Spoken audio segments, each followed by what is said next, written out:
தமிழ் உள்ளங்கள் அனைவருக்கும் இனிய வணக்கம். இது உங்கள் தமிழ் ஸ்டோர் சேனல். மிக மிக முக்கியமான விஷயத்தை பத்தி நம்ம பேச போறோம். எம்சிசி உடைய ஆல் இண்டியா கோட்டாக்குரிய கவுன்சிலிங் ப்ராசஸ் அப்படின்றது ரெஜிஸ்ட்ரேஷன் ப்ராசஸ். அதுக்கப்புறம் வந்து பார்த்தீங்கன்னா, நமக்கு உடனே அடுத்த நாள்ல இருந்தே வந்து சாய்ஸ் ஃபில்லிங் பண்றதுக்கு வாய்ப்புகள் எல்லாமே குடுத்துருக்காங்க. இப்போ நெறைய மாணவர்களுக்கு வருகின்ற டவுட் என்ன அப்படின்னு பார்த்தீங்கன்னா, round 1, round 2, round 3 stay vacancy அப்படின்னு சொல்லி இந்த 3 ரவுண்டுலயுமே வந்து எனக்கு சீட்டு கிடைச்சா என்ன ஆகும்? சீட்டு கிடைக்கலன்னா என்ன ஆகும்? அப்கிரேட நான் எப்படி பண்றது? அப்படின்னா என்ன? அப்படின்ற விஷயங்கள் எல்லாமே நெறைய பேர் கேட்கறீங்க. எத்தன தடவ நம்ம திரும்ப திரும்ப சொன்னாலுமே நெறைய பேர் திரும்ப திரும்ப கேட்கறாங்க. இப்போ வந்து பார்த்தீங்கன்னா, அனைத்து ரவுண்டுலுமே நான் கொஞ்சம் வந்து ரொம்பவும் ஸ்லோவா இல்லாம, ரொம்ப ஃபாஸ்ட்டா இல்லாம எல்லா ரவுண்டுக்குமே சேர்த்து நான் வந்து டீட்டெயிலா சொல்றேன். டீட்டெயிலா உங்களுக்கு இது கண்டிப்பா தெரியும். வேற ஏதாவது இத மீறி வேற ஏதாவது சந்தேகங்கள் இருந்தாலுமே நீங்க கமெண்ட்ல சொல்லுங்க. டீட்டெயிலா நான் பார்த்துட்டு, படிச்சுட்டு உங்களுக்கு ரிப்ளை பண்றேன். அதுக்கப்புறம் போற லைவ்லயுமே வந்து பின்னாடி ஒரு வரும் நாட்கள்ல போற லைவ்ல வந்து நீங்க வந்தீங்கன்னா கூட டீட்டெயில் எல்லாமே உங்களுக்கு நான் சொல்லிடுவேன். சரி. ஃபர்ஸ்ட் வந்து பார்த்தீங்கன்னா, இந்த ஆல் இண்டியா கோட்டாவுல ரவுண்ட் 1 அப்படின்னு நம்ம எடுத்துப்போம். இந்த ரவுண்ட் 1 பொறுத்தவரைக்கும் சீட் அலாட் ஆச்சு. ரவுண்ட் 1ல சீட் அலாட் ஆயிடுச்சு அப்படின்னு சொன்னா, நம்ம என்ன செய்யணும் அப்படின்னு பார்த்தீங்கன்னா, பிசிக்கலி ரிப்போர்ட் பண்ணணும். ஃபர்ஸ்ட் அது நம்ம செய்ய வேண்டிய வேலை என்னன்னா, எந்த காலேஜ் அலாட் ஆச்சோ அந்த காலேஜ்ல போயிட்டு பிசிக்கலா நீங்க ரிப்போர்ட் பண்ணணும் with original document. With original டாக்குமெண்ட்ட குடுத்து நீங்க ரிப்போர்ட் பண்ணணும் ஃபர்ஸ்ட். அது வந்து ஜாயிண்ட் தானே கணக்காயிடுது. கரெக்ட் தான். நீங்க ஜாயின் பண்ணிட்டு தான் அங்க இருந்து அப்கிரேடே பண்ண முடியும். சரிங்களா? அப்ப ஜாயின் பண்ணிட்டு உங்களோட வில்லிங்னஸ் அங்க தெரிவிக்கணும். அப்கிரேட் பண்ண போறோம். அடுத்த ரவுண்டுக்கு நான் போறேன் அப்படின்னு சொல்லி உங்களுடைய வில்லிங்னஸ் அங்க அதான் willing upgrade round 1 to round 2 அப்படின்னு சொல்லி சொல்றாங்க. இது எல்லாமே இன்ஃபர்மேஷன் புல்லட்டின்ல கிளீனா குடுத்திருக்கிற விஷயத்த பத்தி நான் உங்களுக்கு சொல்லிட்டு இருக்கேன். நீங்க வில்லிங் தெரிவிச்சுட்டீங்க அப்படின்னு சொன்னா, உங்க விருப்பத்த நீங்க தெரிவிச்சுட்டீங்க அப்கிரேடுக்கு அப்படின்னு சொன்னா, can participate in round 2 directly without first registration. So அ அந்த மாரி நீங்க பண்ணிட்டீங்க, உங்க வில்லிங்க தெரிவிச்சுட்டீங்கன்னா, நீங்க டைரக்ட்டா என்ன பண்ணலாம் அப்படின்னா, நீங்க வந்து எந்த ஒரு ரெஜிஸ்ட்ரேஷனும் திரும்ப பண்ணாம, ஏன்னா ரவுண்ட் 1ல ஏற்கனவே பண்ணியிருப்பீங்க. ரவுண்ட் 2ல ரெஜிஸ்ட்ரேஷன் பண்ணாம, டைரக்ட்டா நீங்க வந்து பார்ட்டிசிபேட் பண்ணிக்கலாம் அப்படின்னு சொல்லி சொல்றாங்க. சரி. இது நமக்கு வந்து சீட்டு கிடைச்சவங்களுக்கு. சீட்டு கிடைக்காதவங்களுக்கு என்ன பண்ணலாம் அப்படின்னா, எலிஜிபிள் ஃபார் ரவுண்ட் 2. ரவுண்ட் 2க்கு அவங்க வந்து எலிஜிபிள் ஆயிடுவாங்க. But not required fresh registration.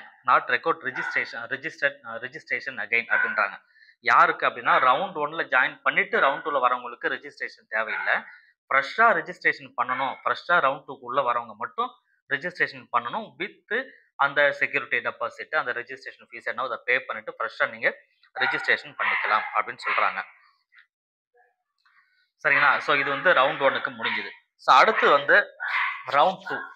Round 2 பொறுத்த வரைக்கும் என்ன நடக்குது அப்படின்னு பார்த்தீங்கன்னா, fresh registration allowed if not if not registered round 1 அப்படின்னு சொல்றாங்க. இதுதான் நான் ஃபர்ஸ்ட்லயே உங்களுக்கு சொன்னேன். ஃப்ரெஷ் ரெஜிஸ்ட்ரேஷன் அலோவ் பண்றாங்க. யாருக்கு அப்படின்னா, ரவுண்ட் 1ல ரெஜிஸ்டர் பண்ணாம இருக்காங்க இல்லையா? அவங்க ரவுண்ட் 2க்கு உள்ள வரும்போது மட்டும் ஃப்ரெஷ் ரெஜிஸ்ட்ரேஷன் அலோவ்டு.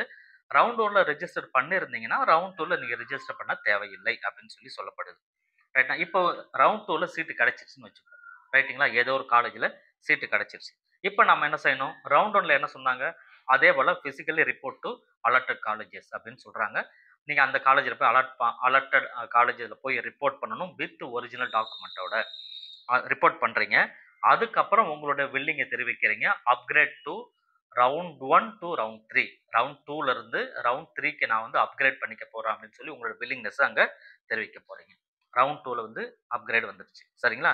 அடுத்தது இஃப் அப்கிரேட் நீங்க அப்கிரேட் கேட்கறீங்க, அப்கிரேட் பண்றீங்கன்னு சொன்னா, must take relieving from round 1 to round 2. Round 1ல இருந்து ரவுண்ட் 2க்கு நீங்க ரிலீவிங் வந்து கண்டிப்பா பண்ணணும் அப்படின்னு சொல்றாங்க. ஏன்னா யார் வந்து அப்கிரேட் பண்ணுவாங்க? ரவுண்ட் 1ல சீட்டு கிடைச்சவங்க தான் ரவுண்ட் 2க்கு ரிலீவ் ரவுண்ட் 2க்கு வந்து என்னது அப்கிரேட் வந்து கேட்பாங்க. ரவுண்ட் 2க்கு அவங்க தான் அப்கிரேட் கேட்பாங்க. அப்கிரேட் கேட்கறீங்கன்னா, உங்களுக்கு வந்து ரவுண்ட் 2ல ஒரு சீட் அலாட் ஆயிடுச்சு அப்படின்ற பட்சத்துல, ரவுண்ட் 1 சீட் ஆட்டோமேட்டிக்காவும் கேன்சல் ஆகும். இருந்தாலும் நீங்க போய் ரிலீவ் பண்ணிட்டு வரணும்னு சொல்றாங்க. போய் அங்க ரிசைன் லெட்டர் எழுதி குடுத்து ரிலீவ் பண்ணிட்டு தான் வந்து ரவுண்ட் 2ல ஜாயின் பண்ணணும். சரிங்களா? இந்த விஷயங்கள் உங்களுக்கு புரிஞ்சிருக்கும். சரி, இது வந்து யாருக்கு அப்படின்னு பார்த்தீங்கன்னா, ஜாயின் பண்ணவங்களுக்கு ரவுண்ட் 2ல சீட் அலாட் ஆனவங்களுக்கு. ரவுண்ட் 2ல சீட் அலாட் ஆகல அப்படின்ற பட்சத்துல அவங்க என்ன பண்ணலாம் அப்படின்னு பார்த்தீங்கன்னா, ரவுண்ட் 2ல சீட் அலாட் ஆகல அப்படின்னா, சாரி ஆ சீட்டு கிடைக்கல அப்படின்னு சொன்னா. அலாட் ஆகல அப்படின்னு சொல்லி சீட்டு கிடைக்கல அப்படின்னு சொன்னா ஈஸியா புரியும். சீட் கிடைக்கல அப்படின்னு சொன்னா, செக்யூரிட்டி டெபாசிட் வந்து உங்களுக்கு வந்து அதாவது சாரி நான் தப்பா சொல்லிட்டேன். ரவுண்ட் 2ல சீட்டு கிடைச்சு நீங்க ஜாயின் பண்ணலன்னு சொன்னா, நாட் ஜாயின்ட் ஜாயின் பண்ணல, ரிப்போர்ட் பண்ணவே இல்லன்னு சொன்னா, உங்களோட செக்யூரிட்டி டெபாசிட்ட ஃபோர்ஃபிட் பண்ணுவாங்க ரவுண்ட் 2லயே.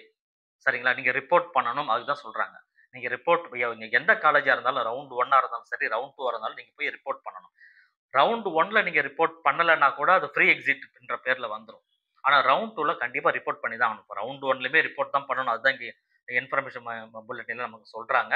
ரவுண்ட் 2ல நீங்க ரிப்போர்ட் பண்ணல, காலேஜ்ல போய் சீட் அலாட் ஆச்சு, காலேஜ்ல ரிப்போர்ட் பண்ணல அப்படின்னு சொன்னா, நீங்க கட்டின செக்யூரிட்டி டெபாசிட் உங்களுடைய ரெஜிஸ்ட்ரேஷன் ஃபீஸ ஃபோர்ஃபிட் பண்ணிடுவாங்க. திருப்பி குடுக்க மாட்டாங்க. ஏன்னா ரெஜிஸ்ட்ரேஷன் ஃபீஸ் அந்த செக்யூரிட்டி டெபாசிட்ன்றது எஸ்சி, எஸ்டி கேண்டிடேட் 5000 கட்டியிருப்பீங்க. அதர் கேண்டிடேட் எல்லாமே இது 10,000 கட்டியிருப்பீங்க. நீங்க வந்து ரூ. 2,00,000 வந்து ஆ டீம்டு யூனிவர்சிட்டியா இருந்தா ரூ. 2,00,000 பே பண்ணியிருப்பீங்க. இது எல்லாமே நமக்கு புடிச்சிருவாங்க. சரிங்களா? அத நீங்க பார்த்துக்கணும். இப்போ நீங்க வந்து நாட் ஜாயின்டா இருந்தா தான் அந்த பிரச்சனை. இல்ல ஜாயின் பண்ணிட்டீங்க ரவுண்ட் 2ல அப்டின்னா, ரிப்போர்ட் பண்ணிட்டீங்கன்னு சொன்னா, உங்க வில்லிங்னஸ் அங்க தெரிவிக்கிறீங்க. ரவுண்ட் 3க்கு வந்து நீங்க வரலான்றது. Getting upgrade to round 1 not claim round 1 seat. Round 2ல சீட் கிடைச்சதுன்னு சொன்னா, ரவுண்ட் 1 நீங்க திருப்பி கிளைம் பண்ண முடியாது அப்படின்னு சொல்லிட்டாங்க. If fresh registration round 2 but not allotted can participate round 3. சிம்பிளா வந்து ரவுண்ட் 2ல உங்களுக்கு ரெஜிஸ்டர் பண்ணிட்டீங்க. ஃப்ரெஷ் ரெஜிஸ்ட்ரேஷன் பண்ணியிருக்கீங்க. ஆனா சீட் அலாட் ஆகல அப்படின்னா, ரவுண்ட் 3க்கு யூ ஆர் எலிஜிபிள் அப்படின்னு சொல்லி சொல்றாங்க. ரைட்டா? ஸோ ரவுண்ட் 2ட டீடைல் உங்களுக்கு முடிஞ்சது. இப்போ ரவுண்ட் 3க்கு வரலாம். ரவுண்ட் 3 பொறுத்தவரைக்கும் ஸோ யாரு வந்து who registered round 1 or round 2 round 1லயோ ரவுண்ட் 2லயோ ரெஜிஸ்டர் பண்ணவங்க நாட் கெட் எனி சீட். எதுலையுமே சீட் உங்களுக்கு கிடைக்கல. ரவுண்ட் 1லயும் கிடைக்கல, ரவுண்ட் 2லயும் கிடைக்கலன்னா not required registration again. Round 1லயோ ரவுண்ட் 2லயோ நீங்க ரெஜிஸ்டர் பண்ணிருப்பீங்க. எந்த சீட்டுமே கிடைக்கலன்னா ரவுண்ட் 3ல ஃப்ரெஷ் ரெஜிஸ்ட்ரேஷன் நீங்க தேவையில்லை, பண்ண தேவையில்லை அப்படின்னு சொல்லி சொல்றாங்க. ரைட்டுங்களா? ஆனா fresh registration allowed round 1 or round 2 not registered candidate. Round 1லயுமே ரவுண்ட் 2லயுமே ரெஜிஸ்டரே பண்ணல அப்படின்னா ரவுண்ட் 3ல ஃப்ரெஷ் ரெஜிஸ்ட்ரேஷன் அலோவ் பண்றாங்க. டைரக்டா வந்து ரெஜிஸ்டர் பண்ணிக்கலாம். அப்படி ரெஜிஸ்டர் பண்றீங்கன்னா நீங்க செக்யூரிட்டி டெபாசிட்டோ உங்களுடைய அந்த ரெஜிஸ்ட்ரேஷன் ஃபீஸோ நீங்க பே பண்ணணும். சரிங்களா? அது முடிஞ்சது. ஹேவ் ரிசைன்டு இந்த இடத்துல நல்லா கவனிச்சிங்க. ரவுண்ட் 3 பத்தி பேசிட்டு இருக்கோம். ஹேவ் ரிசைன்டு நீங்க ரவுண்ட் 3 வந்து ரிசைன் பண்றீங்க அப்படின்னா not joined round 1 or round 2 need fill fresh choice filling. நீங்க வந்து ரிசைன் பண்ற ஆளா இருக்கிறீங்க, ரிசைன் பண்ற சூழ்நிலை வந்துருச்சு, ரிசைன் பண்றீங்க அல்லது காலேஜ்ல வந்து ரவுண்ட் 3 நீங்க ஜாயின் பண்ணல அப்படின்னா ரவுண்ட் 1லயோ ஆர் ரவுண்ட் 2லயோ need fill fresh registration with full pay அப்படின்னு சொல்றாங்க. திரும்ப நீங்க ஃபுல் பே கட்டிட்டு தான் திரும்ப நீங்க ரவுண்ட் 3ல பார்ட்டிசிபேட் பண்ண முடியும். இப்போ உங்களுக்கு புரியுதான்னு நினைக்கிறேன். திரும்ப நான் சொல்றேன். நீங்க ரவுண்ட் 3ல பார்ட்டிசிபேட் பண்றீங்க. பார்ட்டிசிபேட் பண்ணும்பொழுது ரவுண்ட் 1லயோ ரவுண்ட் 2லயோ எந்த சீட்டுமே இல்லாதவங்க தான் பண்ண போறீங்க. ஆனா ரவுண்ட் 1லயோ ரவுண்ட் 2லயோ சீட் கிடைச்சிருக்கு. இந்த இடத்துல நீங்க ஏதோ ஒரு காரணத்துல ரிசைன் பண்ணிட்டீங்க. அந்த சீட்டை ரிசைன் பண்ணிட்டீங்க அப்படின்னா ரைட்டுங்களா?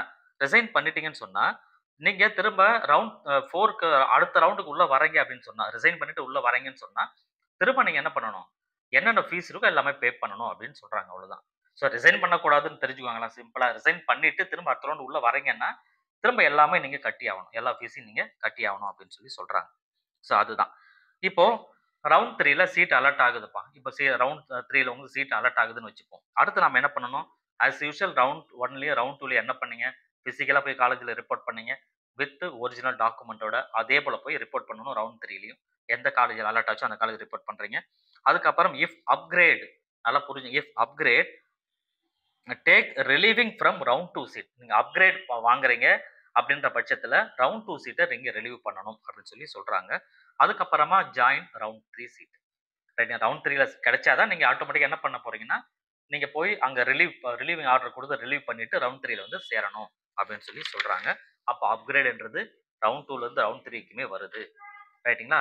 அப்ப ரவுண்ட் 1ல அப்கிரேட் இருக்கு, ரவுண்ட் 2ல அப்கிரேட் இருக்கு அப்படின்னு நீங்க தெரிஞ்சுக்கலாம். ஸோ அடுத்தது வந்து கேன் ரிப்போர்ட் அப்கிரேட். நீங்க அப்கிரேட் பண்ணிட்டீங்க ஆர் ரிசைன் பண்ணிட்டீங்க எதுவா இருந்தாலுமே நாட் அப்கிரேட் சரி நீங்க வந்து அப்கிரேட் பண்ணல ஆனா ரிசைன் பண்ணிட்டீங்க. If allotted round 3 but not joint அதான் சொல்றாங்க. இஃப் அலாட்டட் ரவுண்ட் 3 சீட் வந்து அலர்ட் ஆயிடுச்சு ரவுண்ட் 3ல நீங்க ஜாயின் பண்ணல அப்படின்னு சொன்னா உங்களோட டோட்டல் ஃபீஸையும் எல்லாமே ஃபோர்ஃபிட் பண்ணிடுவாங்க. ரைட்டா? உங்க ஃபர்தர் ரவுண்ட்ல இருந்து எலிமினேட்டும் பண்ணிடுவாங்க. உங்களால வந்து வேற எதுலயுமே பார்ட்டிசிபேட் பண்ண முடியாது. ரவுண்ட் 1க்கோ, ரவுண்ட் 2க்கோ பிரச்சனை கிடையாது. ஆனா ரவுண்ட் 3ல வந்து சீட் கிடைச்சு நீங்க சேரலன்னு சொன்னா உங்க டெபாசிட் எல்லாமே புடிச்சிடுறாங்க. 2வது ஃபர்தர் கவுன்சிலிங்ல உங்களால ஃபர்தர் ரவுண்ட்ல உங்களால பார்ட்டிசிபேட் பண்ண முடியாது. உங்கள டோட்டலா எலிமினேட் பண்ணிடுவாங்க. அந்த அந்த கவுன்சிலிங்ல இருந்து எலிமினேட் பண்ணிடுவாங்க. சரிங்களா? ஆனா தமிழ்நாட்டுல இன்னும் ஒரு படி அதிகமா போறாங்க. ஸோ அதெல்லாம் நான் அப்பறம் தமிழ்நாடு பத்தி பேசும்போது சொல்றேன். சரிங்களா? ஸோ இதுதான் round 3 fresh registration can eligible round 4. எந்த ரவுண்டுமே உங்களுக்கு கிடைக்காதவர்கள் ரவுண்ட் 1, ரவுண்ட் 2, ரவுண்ட் 3 எதுலயுமே சீட் நீங்க ரெஜிஸ்டர் பண்ணல அப்படின்னா ரவுண்ட் 4ல ரிஜிஸ்டர் பண்ணி நீங்க பேமெண்ட்லாம் கட்டி நீங்க உள்ள வரலாம் அப்படின்னு சொல்றாங்க. ரவுண்ட் 4லயுமே நீங்க ஒரு சீட்டு கிடைச்சி சேரலன்னா இங்கேயுமே அதே இஷ்யூ இருக்கு. ரைட்டுங்களா? அதை புரிஞ்சுக்கணும். சிம்பிளா இப்ப நான் ரவுண்ட் 1, ரவுண்ட் 2, ரவுண்ட் 3 பத்தி டீடைலா சொல்லியிருக்கேன். உங்களுக்கு கண்டிப்பா அண்டர்ஸ்டாண்ட் ஆயிருக்கும்னு நினைக்கிறேன். இன்னமும் புரியலன்னு சொன்னா திருப்பி கேளுங்க. நான் கமெண்ட்ல கேளுங்க. உங்களுக்கு டீடைல் சொல்றேன். சிம்பிளா என்ன பொறுத்தவரைக்கும் ஒரே ஒரு விஷயம் என்னன்னா, நீங்க உங்களுக்கு ஒரு சீட் அலாட் ஆகுது அப்படின்னு சொன்னா, அங்க போய் சேர்ற வேலையை மட்டும் பாருங்க. ரவுண்ட் 1ல ரிஸ்க் எடுங்க. ரவுண்ட் 1 இருந்து ரவுண்ட் 2 வர்றதுக்கு ரிஸ்க் எடுங்க. ரவுண்ட் 2 இருந்து ரவுண்ட் 3க்கு, ரவுண்ட் 3 இருந்து ரவுண்ட் 4க்கு தயவு செஞ்சு போகாதீங்க. இது நிறைய சிக்கலை உங்களுக்கு உண்டு பண்ணும். சரிங்களா? ரவுண்ட் 1 பத்தி எந்த பிரச்சனையும் கிடையாது. ஏன்னா ஃப்ரீ எக்ஸிட் இருக்கு. வெளியே வரலாம். 2வது நீங்க உள்ள போயிட்டு ஜாயின் பண்ணிட்டு அப்கிரேட் பண்ணிட்டு வெளியே வரலாம். ரவுண்ட் 2லயும் ஜாயின் பண்ணிட்டு அப்கிரேட் சொல்லிட்டு வெளியே வரலாம். இது வரைக்கும் இருக்கு. அதோட அந்த லிமிட்டோட நிறுத்திக்கிட்டது ரொம்பவே நல்லது. அதனால தான் சாய்ஸ் ஃபீல் கொடுக்கும்போது உங்க விருப்பப்பட்ட காலேஜ் சாய்ஸ் ஃபீல் கொடுங்க அப்படின்னு சொல்றோம்.